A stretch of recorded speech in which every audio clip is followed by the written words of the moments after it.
Agora vamos falar de economia, porque a Fiesp, que é a Federação das Indústrias do Estado de São Paulo, divulgou um estudo sobre a mão de obra feminina na indústria. Esse levantamento mostra que 14,7% das mulheres ganham menos do que os homens. E para piorar, o quadro mostra que a paridade salarial só deve acontecer em 2035. Vamos conversar com o Alan Gani, comentarista aqui da Jovem Pan. Vamos saber exatamente qual é o motivo dessa disparidade. Alan, seja muito bem-vindo, ótimo dia para você. O que pode ser feito para diminuir essa diferença? Bom dia, Daniel. Bom dia, Adriana. Feliz Dia das Mulheres. Feliz Dia das Mulheres a todas as mulheres que nos assistem. Bom dia à nossa audiência. Então, vamos entender o porquê que tem essa diferença salarial. E aqui eu vou trazer alguns estudos acadêmicos, livros como o do brilhante economista Thomas Sowell, que explicam essa diferença. Um dos motivos para ocorrer a diferença salarial entre homem e mulher é a profissão, é o nível de ocupação. Então, geralmente, os homens optam por profissões associadas a maior carga horária, a maior estresse, a maior risco, e são profissões que pagam mais. Isso fica muito claro, por exemplo, na medicina. Então, o homem geralmente vai para a neurocirurgia, enquanto a mulher vai para a pediatria, que paga menos. É claro que tem mulheres que trabalham em neurocirurgia, mas, na média, os homens ocupam mais essas profissões. Também, em termos históricos, a mulher acabou de entrar no mercado de trabalho. Então, é natural que as mulheres, com o passar do tempo, comecem a ocupar mais essas profissões, né, que antes eram ocupadas somente por homens, e essa diferença salarial vai diminuindo. Tem um outro ponto também que afeta a diferença salarial.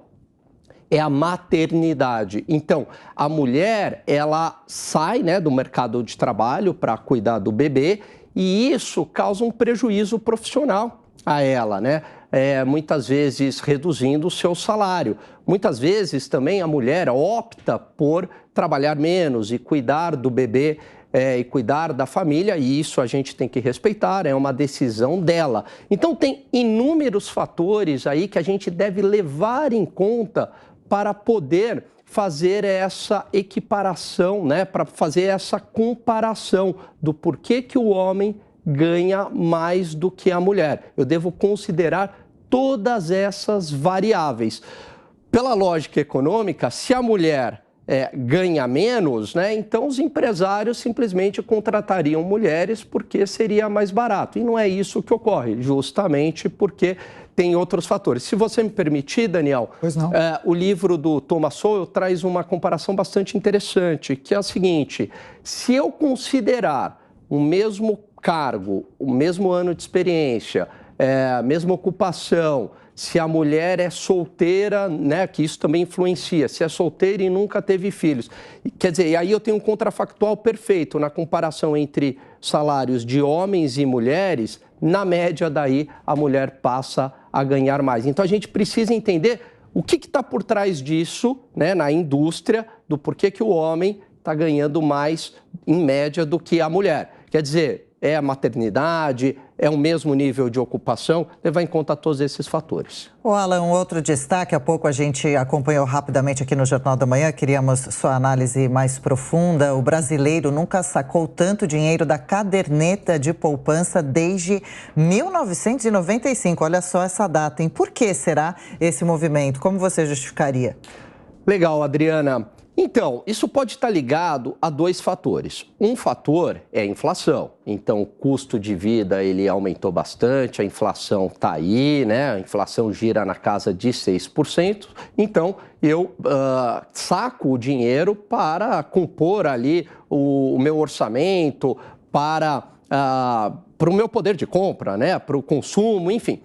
Um outro fator que possa explicar essa diferença, esses saques, está relacionado a aplicações hoje no Tesouro Direto. Então, o que acontece? Hoje está se popularizando muito as aplicações nos títulos públicos da dívida brasileira.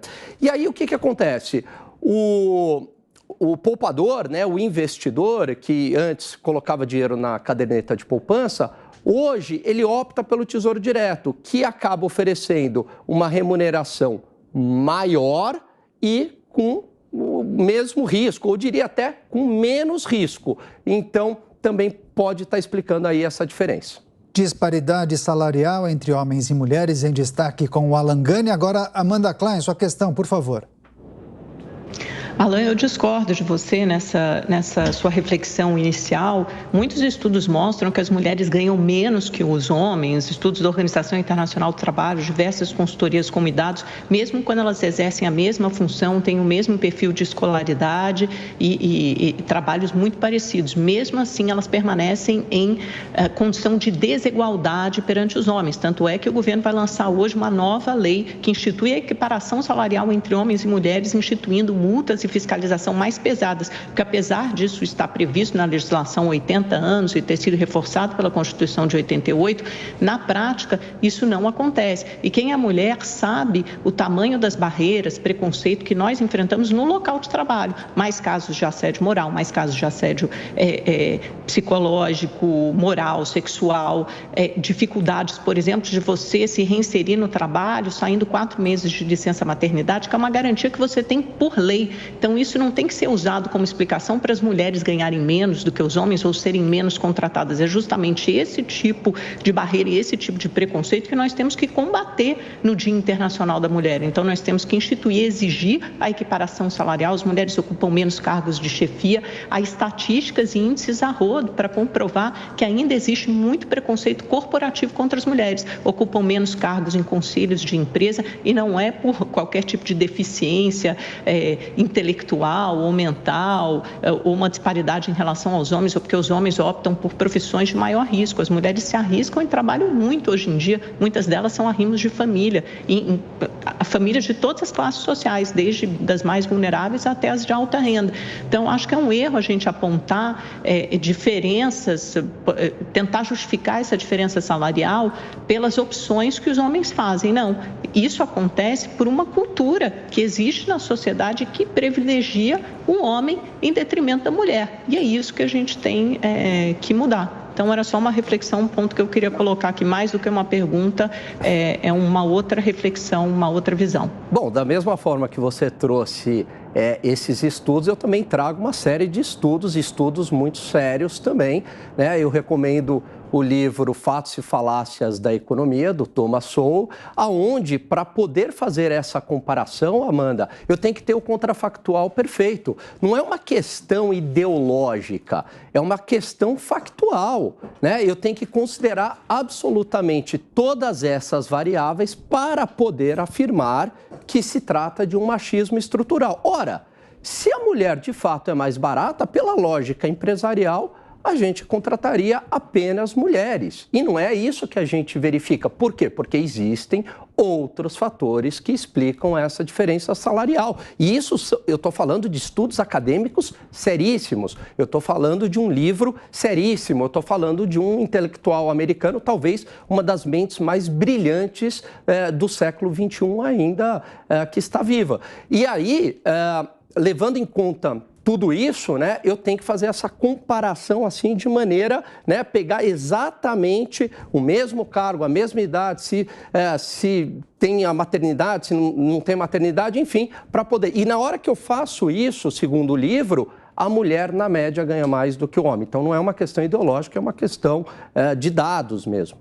Já vamos retomar as nossas análises e discussões sobre disparidade salarial entre homens e mulheres, aproveitando a data, né? 8 de março, Dia Internacional da Mulher. Com a gente no estúdio, Alan Gani, comentarista de economia do Grupo Jovem Pan. Seguimos agora com a pergunta para o Alan, de Luiz Felipe Dávila. Com você, Dávila.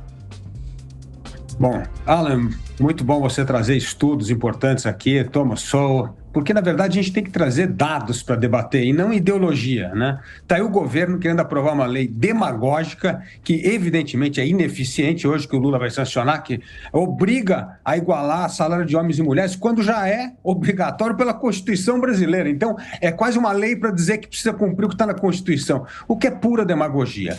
O que nós vemos, e isso é importante, eu gostaria de entender um pouco melhor a sua opinião, O mercado de trabalho, lógico, existe essa disparidade, mas, primeiro, existem estudos mostrando se essa disparidade está aumentando ou caindo? Essa é a primeira questão. Segunda questão importante é que nessa sociedade do conhecimento que nós caminhamos, as mulheres estão com mais tempos de escolaridade que os homens. Portanto, ao meu ver, se você pegar uma curva aí a médio prazo, se for numa sociedade de conhecimento, por escolaridade, por conhecimento, as mulheres vão começar a ganhar mais que os homens, porque, na verdade, elas estão mais capacitadas que os homens pelo nível de escolaridade que elas têm.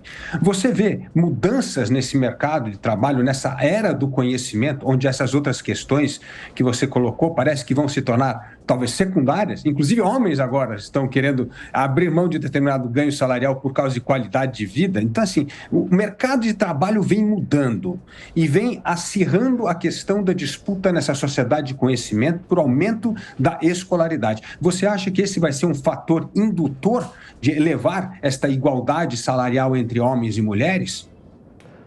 Bom dia, Dávila. Perfeito o seu comentário, perfeita também a sua pergunta. Acredito que sim, há estudos que já mostram que essa diferença, na média, ela tem diminuído. E por que isso, Dávila? Com o passar do tempo, é natural que as mulheres comecem a ocupar profissões que anteriormente eram ocupadas somente por homens. Então vamos pensar, advocacia, por exemplo, engenharia, por exemplo. A mulher, em termos históricos, ela entrou recentemente no mercado de trabalho e é natural que elas comecem a ir para essas profissões. Há uma série de economistas, por exemplo, que eu conheço que ganham mais do que eu. Então, não é uma questão de machismo estrutural, nada disso. O que a gente está falando aqui são questões de forças de mercado.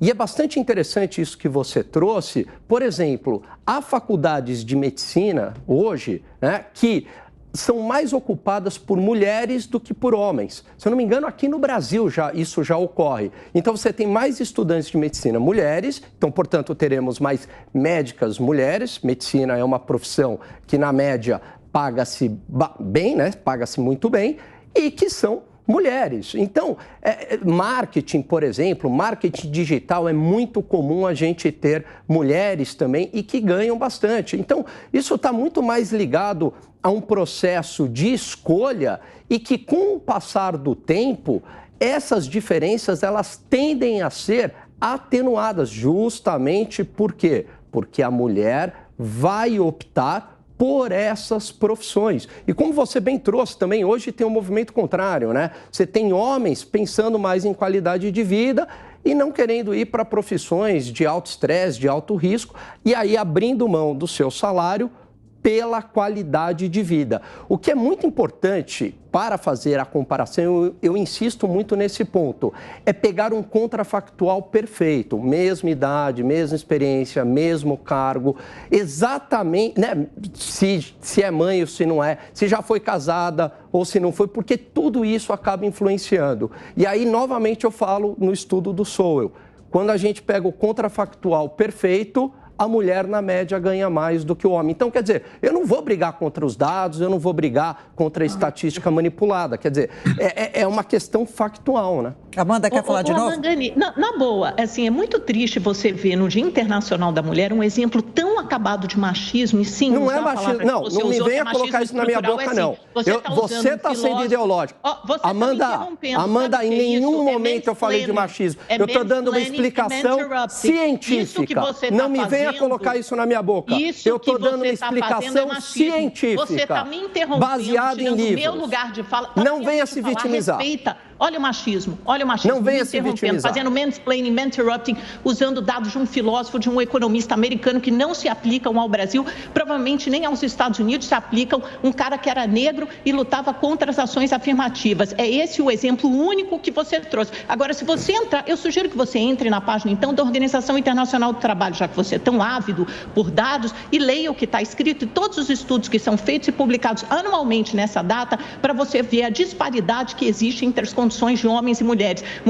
Milhões que perderam seus empregos, mais que os homens na pandemia, que não conseguem se recolocar no mercado de trabalho, que ganham menos que os homens, apesar de terem um nível de escolaridade igual ou superior, que ocupam menos cargos de chefia e menos cargos nos conselhos de administração de empresas. Esses dados são públicos, existem estudos a rodo. Se você quer usar apenas um filósofo americano, que aí sim, calcado numa ideologia, teve a pretensão estapafúrdia de dizer que mulheres ganham mais do que homens, e aí você usa uma série de barreiras que são inerentes às condições de feminina para explicar por que elas têm mais dificuldades no mercado de trabalho. Ser mãe, claro, é uma condição feminina. Agora, é a lei que tem que estabelecer que a gente consiga voltar ao mercado de trabalho ganhando o mesmo nível de salário, que a gente não seja demitida por sair em licença maternidade de 4 meses. Me choca muito, no Dia Internacional da Mulher, você querer apagar a diferença que existe entre os gêneros. Sabe o que é isso? Isso sim é calcado numa ideologia e não em dados. Isso é calcado numa ideologia antifeminista que faz parte do governo reacionário, de um movimento conservador reacionário que quer restaurar uma estrutura patriarcal de desigualdade. Eu vou te passar uma tonelada de artigos acadêmicos e leia o livro. Enxerga o feminismo como ameaça. O feminismo está aqui, veio para ficar, e homens como você vão ter que se contentar e vão ter que abaixar a crista. Nossa, é isso que desculpa, você levou a discussão para um outro lado. Atacou, se desestabilizou. Desculpa, Amanda, eu tentei fazer um debate honesto, científico e não ideológico. Desculpa. No Dia Internacional da Mulher, você deveria se envergonhar disso. É isso que você tinha que fazer. E você devia se envergonhar em trazer ideologia num debate que é científico. Ideologia? Eu te trouxe um monte de dados. Eu também te trouxe um monte de dados. Citei um dos economistas mais brilhantes do século XXI, e como você mesmo disse, um economista que é negro, né, e que não usa disso para fazer proselitismo político, proselitismo ideológico. Muito pelo contrário, o que valida mais ainda o seu livro e todos os estudos citados. As diferenças entre os gêneros que obviamente existem. Você está dizendo que não existem diferenças entre homens e mulheres. Não falei isso. Eu falei que existem outras variáveis que explicam a diferença. As mesmas oportunidades. Eu não falei isso, Amanda. Eu não falei isso. Existem outras variáveis que explicam a diferença e elas estão sendo atenuadas ao longo do tempo. Claro. Infelizmente, eu tive que fazer esse debate com você. Atenuadas. É porque você não é mulher, você não sabe as barreiras que a gente enfrenta, querido. Você não sabe. Tá certo, a gente continua com essa discussão daqui a pouco.